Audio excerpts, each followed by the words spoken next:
Chemical टेक्नॉलॉजीमध्ये LIT हे खूप मोठं नाव आहे. 8 दशकांपेक्षा जास्त या ठिकाणी LITचं कार्य चाललेलं आहे. जगातले अनेक बेस्ट केमिकल इंजिनियर्स हे LITतनं पासआउट झाले.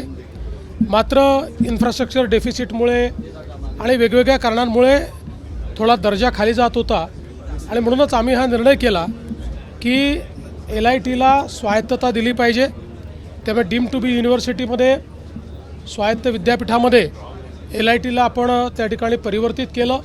त्यामुळे LITचा दर्जा मोठ्या प्रमाणात वाढतो आहे आणि आता इथे अतिशय सुंदर असं शैक्षणिक संकुल हे आपण तयार करतो आहोत.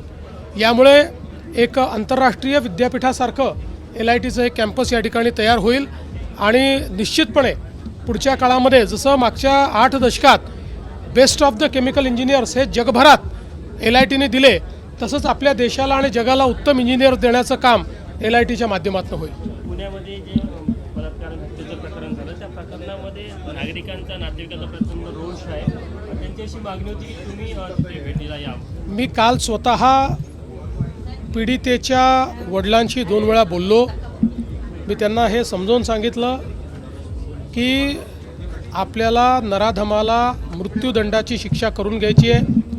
त्याकरता वेळेत चार्जशीट दाखल होणं आणि केस चालणं याकरता आम्ही माननीय हायकोर्टाच्या माध्यमातून सगळ्या गोष्टीला फास्ट ट्रॅकवर नेतो आहोत. रेकॉर्ड वेळेत काम करण्याचा आमचा या संदर्भातला प्रयत्न आहे.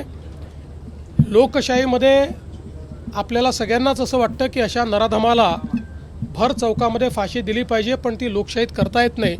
लोकशाही कायद्याने चालते, पण कोणाला कायद्याचा दुरुपयोग करता येऊ नये या दृष्टीनं कुठलाही लूपहोल न ठेवता या नराधमाला यमसदनी कसं पाठवायचं, त्याला मृत्यूदंडाची शिक्षा कशी होईल, अशा प्रकारचा संपूर्ण प्रयत्न हा राज्य शासनाच्या वतीनं त्या ठिकाणी केला जाईल.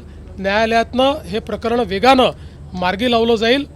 तशा संदर्भातलं एक लेखी पत्र देखील आम्ही पीडितेच्या कुटुंबाला दिलेलं आहे. घटना गंभीर आहे, रोष देखील साहजिक आहे. नागरिकांचा रोष असणं काही हे चुकीचं नाही आहे.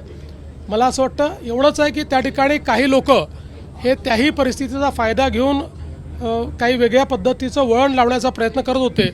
पण मी मुलीच्या वडिलांचे आभार मानतो की त्यांनी ती परिस्थिती समजून घेतली आणि CPंशी चर्चा केल्यानंतर त्यांनी हा निर्णय केला की आम्ही हे कॉल ऑफ करू. दुर्दैवाने काही लोक त्यांनाही जाऊ देत नव्हते, त्यांनाही अडवायचा प्रयत्न करत होते.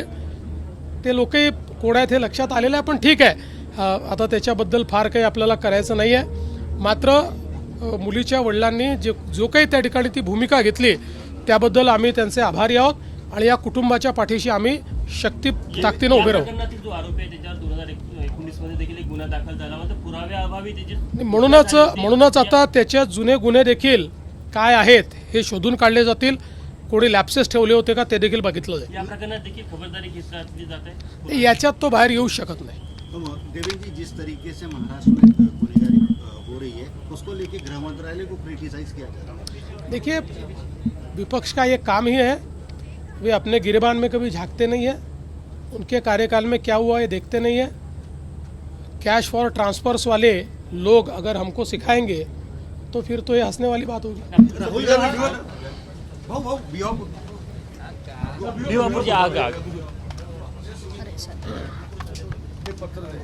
एका गावाला आग लागली, त्यामुळे जवळपास 30 घरं राख झालेली आहे. त्यांना सरकार मदतीची ही अतिशय दुःखद अशा प्रकारची परिस्थिती आहे. प्राथमिक असं वाटतं आहे की शॉर्ट सर्किट झालेलं आहे आणि त्यानंतर जी हवा धुंद चालली त्यामुळे ही आग अतिशय वेगाने पसरली आणि त्या ठिकाणी लोकांची घरं जळलेली आहेत. सुदैवाने मनुष्यहानी झालेली नाही. लोकांना बाहेर काढण्यात आलेलं आहे, त्यांना वेगवेगळ्या ठिकाणी ठेवण्यात आलेलं आहे. काही बकऱ्या किंवा जनावरांचा त्या ठिकाणी मृत्यू झालेला आहे. प्रशासन रात्री पण पूर्ण वेळ त्या ठिकाणी वेळेवर उपस्थित होतं. प्रशासनाने त्यात उत्तम काम केलेलं आहे. पालकमंत्री बावनकुळे साहेब हे स्वतः लक्ष ठेवून होते.